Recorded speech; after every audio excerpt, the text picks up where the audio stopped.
Okay, now let me start this talk with a fact.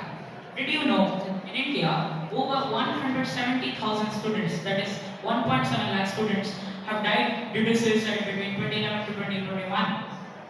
In 2022 alone, about 13,089 students have ended their own lives. Now, let me tell you another number 56,000. It's not the population of a small town or a small place. It's the average number of suicide records reported to the NCRB, that is the National Crime Records Bureau.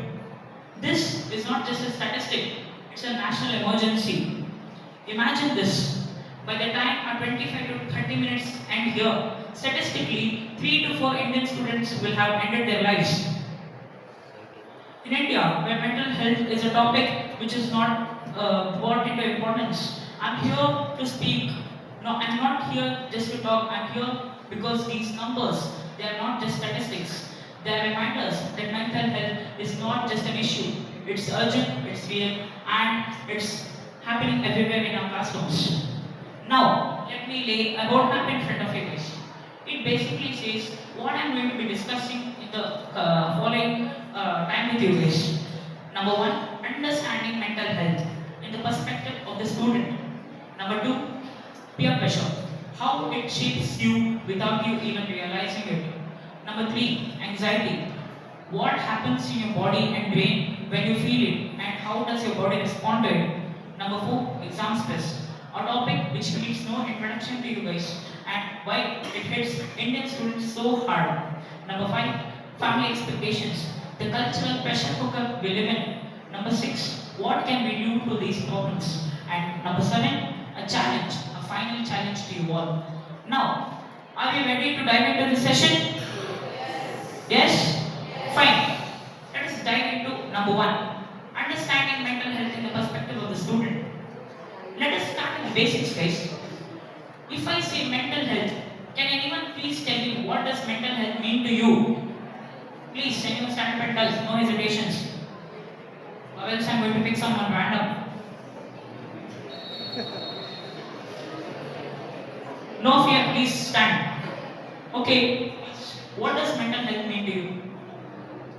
Mentally fit, able to do curricular activities without getting stressed. Anybody from the voice? Guys, speak up. No? Okay, fine. When I say mental health, it's not just about not having mental illness. But that's like saying physical health is not just not having a fever.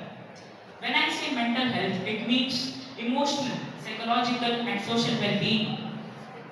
It refers to how you feel, how you act, and what are your thoughts. You might be wondering, Vinay, what does this mean for a student? Please ask some questions to your brain right now. I'm going to be saying, can you focus in class? Can you bounce back after a bad result? Can you express your emotions without completely exploding or completely shutting down? Do you feel safe being yourself around your friends and family? Fine. The Indian adolescent brain, which is your brains right now, they are still developing, especially in the areas of the prefrontal cortex, which is the part of the brain which is responsible for decision making, impulse control, and understanding consequences. And also, your limbic system, which is the emotional center of your brain, it is completely active and many times it's even overactive right now. Translation, It means you're feeling emotions more intensely than most adults right now. That's why class 10 life feels like a roller coaster. Now, let us dive into the next part, my friends. That is peer pressure. Let us address the first big force in your life, peer pressure. Please tell me, what does peer pressure mean to you? Please, anyone speak up? You can engage any opinions that you have to them. Like, There are no wrong answers. Just speak up. Don't be hesitant, guys. Please. So according to me, peer pressure means the pressure which is like forced by friends, family, or anybody to do a particular kind of work. Thank you. Anybody else would like to give a go? Please. Okay, fine. Peer pressure. In India, it's not just about wearing the same shoes, wearing the same clothes, or like using the same slang. In India, it's about which coaching class are you joining in, or how many hours do you study per day, or it's about how many questions or how many books have you read and solved, especially in class and board life, because you have your board exams at the end of the year. So, peer pressure, it basically means that others are forcing you to do something which you don't. Peer pressure is very, very negative. It's it forces you into a mode that's not yours. I've been telling about the negatives of peer pressure. There are some positives. Peer pressure can be positive when it pushes you to do things that you love or do things which is beneficial for you or like study, join a club or follow your dreams or follow your passion. But it becomes toxic when you feel that's not correct for you or people are pushing you to do things against your will. You feel anxious when you get into these types of situations because you don't know what to do. You are doing it just because your friends are doing it. Now, let me give you an example. Fine. You guys all are in class 10. Yes? At the end of the year, you have your board examinations. Many of you prefer online studying. You guys buy a batch from many coaching institutes like an academy, physics, or Highlight Next Purpose. If I say the names, it will be half an hour right now. Just because your friend is buying a batch, you buy the same batch in same coaching institute. Just because your friend is using this book, you also use it. Just because your friend is learning from this so and so teacher online, you also do it. Why? Just because your friend is doing it. You feel that following your friends is the right thing right now. That's why you do it. But why do you do it? Even if it's not the right learning style for you, you do it because evolution has thought that being fitted into the group or being accepted into the group increases survival. So, fine. I have told about anxiousness in these types of situations. Now, we can get our next topic, which is anxiety from this. Now, let's get scientific, my friends. Anybody can describe anxiety in only one word. Any one word. Can anyone describe, please? Fear. Okay, fine. Anybody else? Please. Anybody from here? If no one volunteers, I'll pick someone at random. nervousness. Please speak. What does anxiety mean to you? Please describe in one word.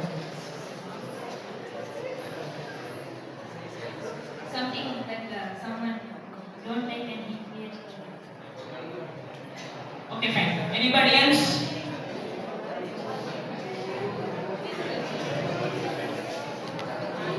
Please speak. Describe anxiety in one word.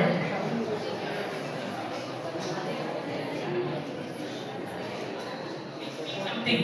There's no wrong answer. Say something.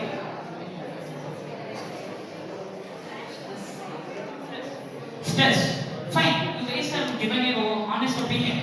That's no problem. According to science and according to me, what I feel anxiety is just one word in dictionary called overthinking. Anxiety is not about worrying too much. It's your body's fight or flight system activating even when there is no physical danger. Let's say you're preparing for an exam and you get anxious about it. Does anyone here know what happens when you're anxious or when you're stressed? What happens in your brain when you feel stressed? Anybody knows? Please speak up. It does not work. Very good. Anything else from the girls? I'll pick someone at random.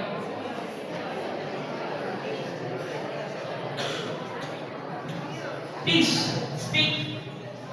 What happens when you get stressed for an exam? Please speak.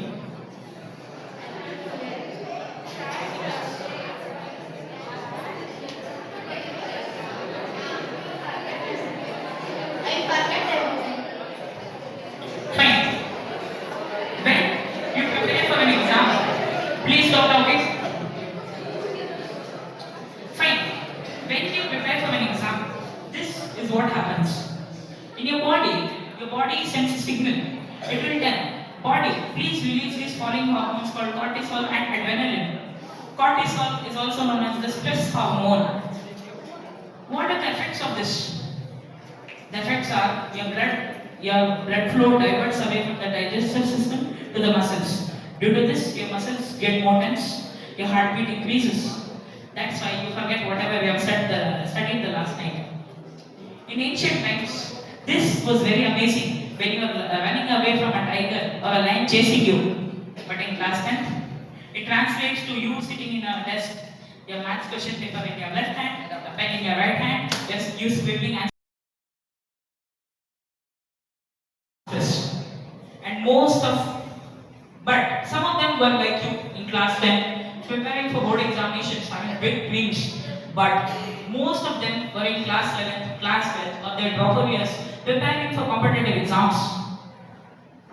Fine. Next, why do people do take drop years? Why do they get this much stress? We have already told it. Family expectations, lack of preparation, nervousness, anxiety, many things. Families, parents, and relatives often judge you just because of your board result or your class 9th annual result. They feel if you get less, you're not intelligent, you're very dumb, there's no hope in you, you can't revive. Fine. Why do they say this? This is love from them. They care about your success, but they don't know how to express it. And most of the time, love can come wrapped in anxiety, fear, and comparison. For the people who have comparing parents, do they compare you? Like, your friend has got above 95, why couldn't you? Or this person has won a gold medal in science, but why can't you? Or this person has participated in a national reality show. You're sitting jobless at home. Yes? No? Yes or no? Scream more, I can't hear you. Fine. This can become it can become a barrier rather than a motivator. Because this is not a statement by me. It's a statement by a company called Tata. Do you guys know it? The Tata Institute of Social Sciences has reported that over 65% of students face exam stress because of family expectations more than the exams themselves. They're scared that their families will judge them or their friends will tease them. Now, I've been talking about families judging you. Now, let us go into the next topic, which is family expectations. India, being a country with a large history and a culture so rich, which cannot be put into words. India is a country where its citizens take decisions and their thoughts based on their family's best interest. This is very beautiful, unless it becomes to what I call a cultural pressure cooker. Fine. Your families expect you to get more than this, so it's so that this. But why? Instead of just saying it directly, what do they do? Anyone guesses? Please. Instead of telling you guys to directly get this much, Why do they do? They say other statements. Any guesses? Any person? Any people who can speak up? I'm going to pick someone at random now. Please speak up. Why do you think families, instead of saying it directly, why do they twist their words and say and scold the students instead of saying it directly? Please speak up. What's your opinion on this? They feel like if they demotivate us, like when they tell us all the statements, we will have this feeling of competition with our classmates. Anybody else would like to give a go? Fine. Please speak up. What's your opinion? Instead of telling the statements directly, why do families twist their words and scold the students? They feel that we are not so mature to understand their language. Yeah, I mean to say that, like, if they tell in their complex word, we are not able to get those. Fine. You have told that if they tell some of the words you might understand because we are not that much mature to understand what they are saying. They can just tell, get about 95%. They can just tell it, but they will tell, this person has got this much, why can't you? Or this person has won a gold medal, or we have sacrificed everything for your education, why can't you do this for us? They scold you indirectly so that you might feel demotivated and you might even hate them up for it. Fine. Please be silent. This statements creates anxiety and peer pressure and pressure by the parents and the students often when they are tested they can feel worse. Please maintain silence. He is concluding the speech. Like all this time you had patience, now you are losing 5 minutes. Fine. There is a university in US called Chicago University. It has picked 50 students. Out of that, it has segregated into two groups, Group A and Group B. Group A had 25 students whose families were constantly whose parents were constantly demotivating them or scolding them. And in Group B, there were parents who were supportive to them. Instead of scolding them, even if they got less than 50 out of 100 on an exam, they didn't scold them. They used to motivate them. Next time you can do this. After that, they have told them study for the next 10 hours. After that, I'm going to give you an exam. Did you know what was exam results? Statistically, in these students, Group B students scored statistically about 84% more than the people in Group A. Just because the students in Group A were pressurized, they couldn't perform to their full potential. Fine. From the last 20 to 25 minutes, they are being patiently sitting and listening me blab about the problems. Am I right? You might be thinking, he's blabbering problems, but what's the solutions? Let us dive into the next segment where I can discuss some solutions. These are practical solutions backed by science so that it won't be difficult. Number one, practice mindfulness. After you wake up in the morning, just sit for 5 minutes, just close your eyes. Or just do deep breathing. It relaxes your mind and makes you feel energized. It boosts endorphins so that it improves your mood and focus. Next, physical activity. Go out for a 10-minute walk. All the students here know that sunlight gives vitamin D. All of you? Seriously? Fine, I believe you. What does this vitamin D do you? It starts your day. How? It starts the metabolic and physiological functions of the day so that you feel refreshed and you get energized to start the day. Fine. Next, this is the most important tip. Sleep hygiene. Can anyone tell me when do you sleep every day? 10, 11, 12. Please speak up. I request you guys to stand and speak. Please stop talking. 130. Wow. Fine. Please, please be quiet. After the answers I've heard from you guys, I can say at an average, you sleep at about 10:30 to 11. Fine. What my tip is to guys, get at least some 7 to 8 or 9 hours of quality sleep. Because when these dips, deep sleep, your brain processes thoughts, memories, and the things you've learned so that it stays in your long-term memory. Fine. Now, I would like to conclude my talk. Now, I have two things to you guys. A final statement and a final challenge. Are you ready to take the challenge? Seriously? Why? I'm not saying you to build Burj Khalifa. I'm just saying you to take a challenge.